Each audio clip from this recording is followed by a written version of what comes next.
Peace and love, peoples. I'm back, continuing the conversation. I want to discuss four things today.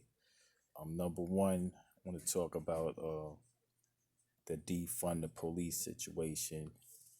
I don't really think that's feasible to defund the police. I think it's feasible to demilitarize the police as far as the equipment they use to come into our communities and harass people. I think the funds that they have for the surplus armies supplies that they get, those funds could be reappropriated for better usage, better police training, how to deal with our people when they enter our communities, how to be more community involved and less military, less aggressive when they approach people, and just how they deal with us in general.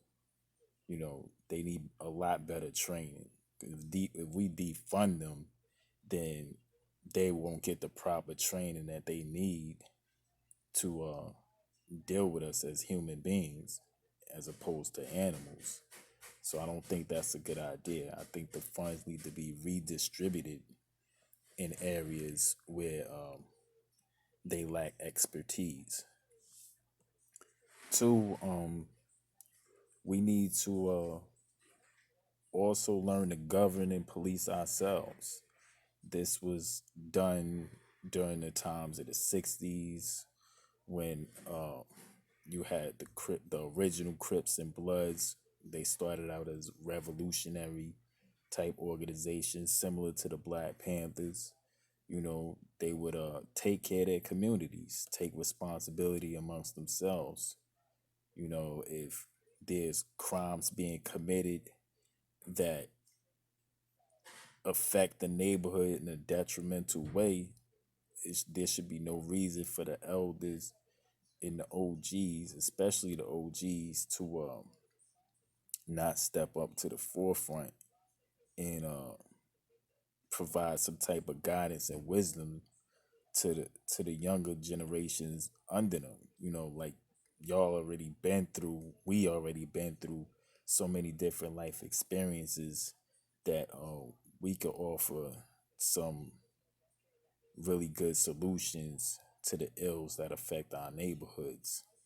Ills like, brothers committing crimes against women, beating up on sisters, having shootouts with kids and women and elderly, you know, in the vicinities. I mean, I don't condone shootouts, period, but there got to be some type of protocols when these things happen.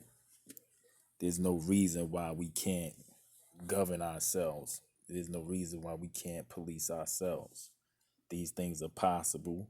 They have been done in the past, and being students of history and students of life, there's no reason why we can't look to the past to apply the things that worked in the past to the present.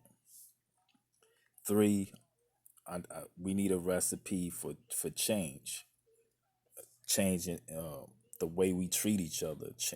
That can start with our terminologies. Young brothers, when we see each other in the streets, we need to greet each other differently. Greet each other like, yo, instead of, yo, what up, my nigga? Like, you could change that terminology. Peace, God. Peace, King. Because my brother is my reflection of myself. So if I'm calling you God and I'm calling you King instead of nigga, now I'm elevating you with my speech. There's power in the word, power in the tongue. So if I'm looking at my brother as a reflection of me, I'm looking at him as a god or a king.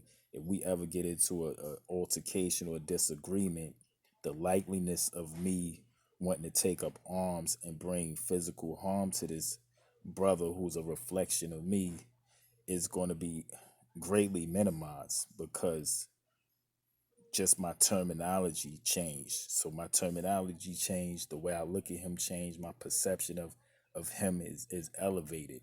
I'm going to be very less likely to harm someone I look at as a god or a king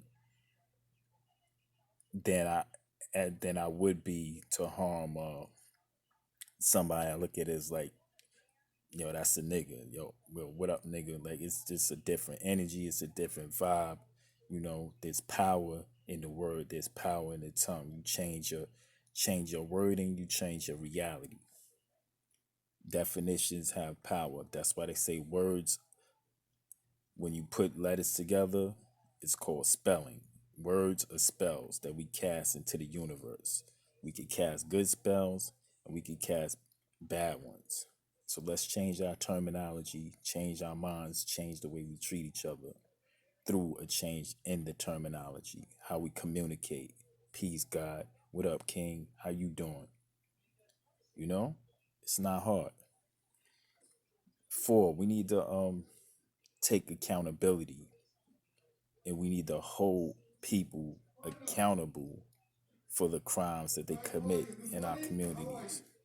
You know, no senseless murders, no disrespect to women, no disrespect to the children. Let's take accountability. Peace and love.